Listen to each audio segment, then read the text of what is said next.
হরে কৃষ্ণ। নমস্কার বন্ধুরা, আজ চলে এসেছি আরও একটি নতুন ভিডিও নিয়ে। পয়লা জানুয়ারি নতুন বছরে তুলসী গাছে বেঁধে দিন এই একটি জিনিস। এতে আপনাদের বাস্তু দোষ দূর হবে, তার সঙ্গে প্রচুর অর্থের প্রাপ্তি হবে। আসুন বন্ধুরা জেনে নেওয়া যাক।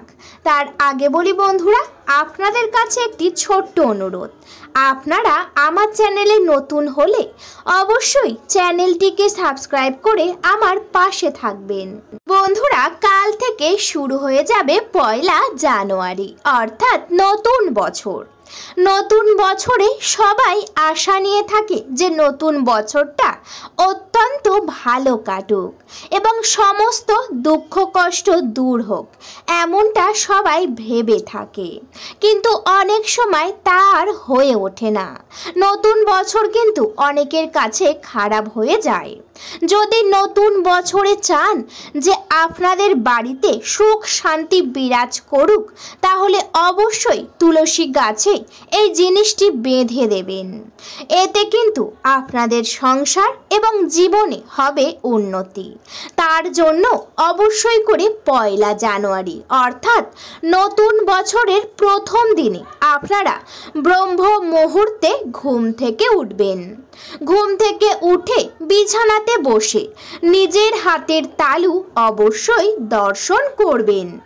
এরপর বন্ধুরা বিছানাতে বসে আপনাদের ইষ্ট দেবতার নাম অবশ্যই স্মরণ করবেন এবং একটি প্রণাম করে নেবেন। তারপর বাড়িতে থাকা সমস্ত বাসি কাজকর্ম অবশ্যই করবেন। ঠিক তার সাথে সাথে ঘর বাড়ি পরিষ্কার পরিচ্ছন্ন করে নেবেন। বন্ধুরা, অনেক সময়ের অভাবে হয়তো ঘর বাড়ি সব সময় পরিষ্কার রাখা হয় না। সেক্ষেত্রে কিন্তু বাড়ির মধ্যে নেগেটিভ এনার্জি প্রবেশ করতে পারে। তাই আপনারা নতুন বছরের প্রথম দিন অবশ্যই ঘর বাড়ি পরিষ্কার করে রাখবেন। ঠিক তার সাথে সাথেই সদর দরজা, যেটাকে বলা হয় মেন গেট, সেই মেন গেট অবশ্যই পরিষ্কার রাখবেন। মেন গেট যদি পরিষ্কার পরিচ্ছন্ন থাকে তবেই কিন্তু আপনাদের বাড়িতে মা লক্ষ্মী সহ সকল দেবদেবী বিরাজমান হবে। সেই কারণে যতটা পারবেন অবশ্যই ঘর বাড়ি সদর দরজা পরিষ্কার করে রাখবেন।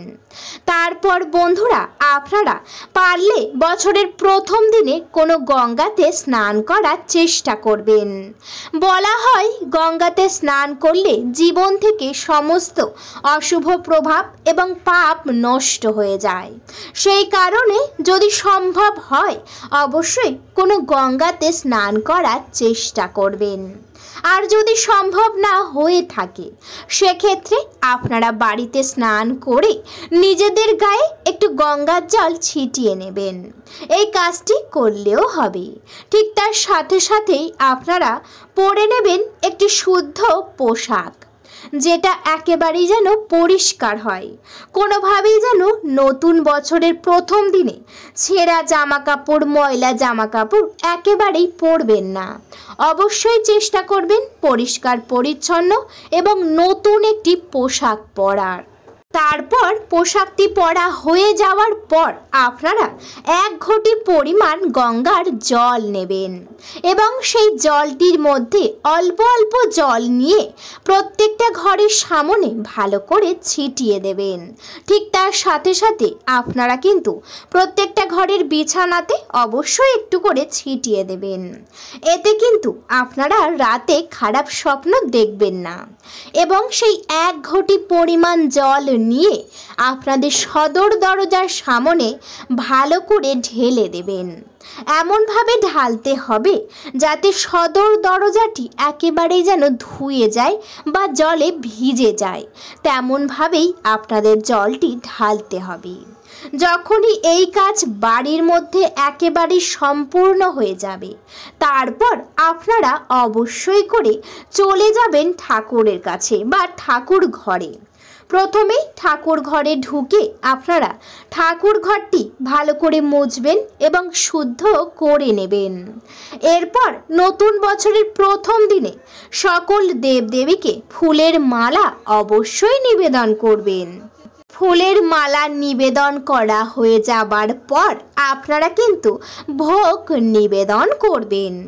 বন্ধুরা, পারলে নতুন বছরের প্রথম দিনে সকল দেবদেবীকে অবশ্যই মিষ্টি ভোগ দেওয়ার চেষ্টা করবেন।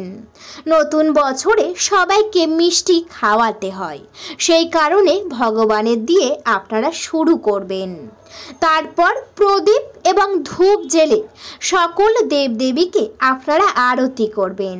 যেমন প্রত্যেক দিন সকালে নিত্য পূজা করেন, ঠিক তেমনভাবেই আরতি সম্পূর্ণ করবেন। এরপর বন্ধুরা, আপনারা অবশ্যই করে শাঁখ কাঁসা ঘণ্টা বাজিয়ে এই বছরের প্রথম পুজো আপনারা সকালেই সম্পূর্ণ করে নেবেন। যখনই পুজো একেবারেই সম্পূর্ণ হয়ে যাবে, তারপর কিন্তু আপনারা অবশ্যই করে নিয়ে নেবেন একটি তামার পাত্র। হ্যাঁ বন্ধুরা, একেবারেই ঠিকই শুনেছেন, একটি তামার পাত্র লাগবে। যদি তামার পাত্র না থাকে, সেক্ষেত্রে আপনারা একটি পান পাতাও নিতে পারেন।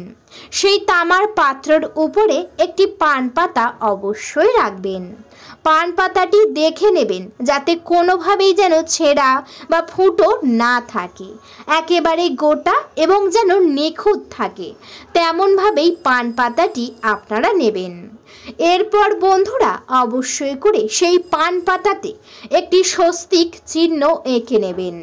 যদি আপনাদের কাছে কোনো লাল অর্থাৎ সিঁদুর যদি থাকে, গোলা সিঁদুর, অবশ্যই সেই সিঁদুর দিয়ে স্বস্তিক চিহ্ন এঁকে নেবেন। এছাড়াও বন্ধুরা, গোপী চন্দন অর্থাৎ চন্দন দিয়েও আপনারা একটি স্বস্তিক চিহ্ন আঁকতে পারেন। তারপর সেই পান পাতার উপরে রাখবেন 3টি লবঙ্গ। হ্যাঁ বন্ধুরা, একেবারে ঠিকই শুনেছেন, এই কাজের জন্য অবশ্যই লাগবে 3টি লবঙ্গ। 3টি লবঙ্গ সেই পান পাতার উপরে রাখবেন এবং দেখে নেবেন যাতে লবঙ্গর ফুলগুলি একেবারেই যেন গোটা থাকে, কোনোভাবেই ভাঙা হলে কোনো কাজ দেবে না, সেই কারণে একেবারে গোটা যেন থাকে, তেমনভাবেই আপনারা দেখে নেবেন।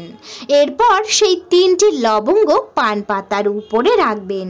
ঠিক তার সাথে রাখবেন একটি নীলকণ্ঠ ফুল, যার আর এক নাম হলো অপরাজিতা। হ্যাঁ বন্ধুরা, একেবারেই ঠিকই শুনেছেন, এই কাজের জন্য অবশ্যই লাগবে একটি অপরাজিতা ফুল। যদি আপনারা পেয়ে থাকেন অবশ্যই নেবেন, আর যদি না পান সেক্ষেত্রে একটি সাদা টগর ফুলও নিতে পারেন বা সাদা রঙের যে কোনো ফুল নিতে পারেন, সেই ফুলটিও অবশ্যই রাখবেন। তার সাথে রাখবেন একটি লাল সুতো। হ্যাঁ বন্ধুরা, একেবারেই ঠিকই শুনেছেন, অনেক সময় বাজারে গিয়ে কিনে নিয়ে আসেন এই মৌলি সুতো। এই মৌলি সুতো যে কোনো দোকানে পেয়ে যাবেন। আর যদি আপনাদের বাড়ির ঠাকুর ঘরে এই লাল মৌলি সুতো থাকে, সেখান থেকেও নিয়ে নিতে পারেন বেশ কিছুটা পরিমাণ এবং সেই সুতোটি পান পাতার উপরে রাখবেন। এরপর সেই পাত্রটি নিয়ে মা লক্ষ্মীর চরণস্থলে রেখে দেবেন, বা আপনাদের বাড়িতে যে ইষ্ট দেবতা রয়েছে সেই দেবতার চরণস্থলে অবশ্যই রাখবেন। এরপর আপনারা প্রণাম সেরে কিছুক্ষণ বাইরে থাকবেন। কিছুক্ষণ হয়ে যাবার পর পুনরায় ঠাকুর ঘরে আসবেন এবং সকল ভোগ তুলে নেবেন এবং সেই জায়গাটি একেবারে পরিষ্কার করে নেবেন এবং সকল দেবদেবীর সামনে বসবেন। বসে হাত জড়ো করে প্রণাম করে আপনাদের বাড়ির সকল সমস্যা বলবেন। ঠিক তার সাথে বলবেন যাতে নতুন বছরে আর কোনো সমস্যা না আসে, এমন কথাটি অবশ্যই বলবেন। তারপর সেই পাত্রটি মা লক্ষ্মীর অনুমতি চেয়ে হাতে করে তুলে নেবেন। পাত্রের মধ্যে থাকা সেই লাল সুতোটি প্রথমেই নেবেন। এরপর সেই 3টি লবঙ্গ নিয়ে সুতোর মধ্যে ভালো করে আপনারা বেঁধে নেবেন। এমনভাবে বাঁধবেন যাতে কোনোভাবেই সেই লবঙ্গগুলি খুলে না যায়। ঠিক তার সাথে একত্রে সেই নীলকণ্ঠ ফুলটিও ভালো করে সুতো দিয়ে বেঁধে নেবেন। ভালো করে যখন বাঁধা হয়ে যাবে সেটি আপনারা নিজেদের কপালে 3 বার ভালো করে ঠেকিয়ে নেবেন। এরপর সেই সুতোটি নিয়ে চলে যাবেন মাতা তুলসীর কাছে, অর্থাৎ তুলসী মঞ্চে। প্রথমেই মাতা তুলসীর কাছে অনুমতি চেয়ে আপনারা সেই সুতোটিকে তুলসী গাছের গোড়ায় ভালো করে 3টি পাক দেবেন। 3 পাকে অবশ্যই সেই সুতোটিকে বেঁধে দেবেন। বাঁধার সময় অবশ্যই মাতা তুলসীর নাম নেবেন ঠিক 3 বার, তারপর বাঁধবেন এবং খেয়াল রাখবেন যাতে কেউ আপনাদের দিকে না দেখে। একেবারেই গোপনে এবং একেবারেই একা এই কাজটি অবশ্যই বছরের প্রথম দিনে সকালবেলায় করবেন। অবশ্যই আপনারা অনেক ফল পাবেন এবং নতুন বছরে আপনাদের জীবন থেকে আর্থিক সমস্যা এবং অশুভ প্রভাব একেবারেই দূর হয়ে যাবে, কারণ সেই সুতোর মধ্যে মা লক্ষ্মীর আশীর্বাদ অবশ্যই থাকবে। আপনারা সেই সুতোটি ঠিক 3 দিন তুলসী গাছে রেখে দেবেন। 3 দিন হয়ে যাবার পর সেই সুতোটিকে আপনারা খুলে নেবেন। বন্ধুরা, আশা করছি ভিডিওতে আপনারা পুরোটা বুঝতে পেরেছেন। ভিডিওটা এই পর্যন্ত। ভিডিওটি যদি ভালো লেগে থাকে অবশ্যই ভিডিওতে একটি লাইক করবেন, শেয়ার করবেন এবং সাবস্ক্রাইব করে আমার পাশে থাকবেন। আজকের মতো আমি বিদায় নিলাম। সবাই ভালো থাকবেন, সুস্থ থাকবেন। সবাই একবার ভালোবেসে কমেন্টে জয় মা লক্ষ্মীর জয় লিখে যাবেন। আপনাদের সকলকে জানাতে চাই অনেক অনেক হরে কৃষ্ণ, রাধে রাধে।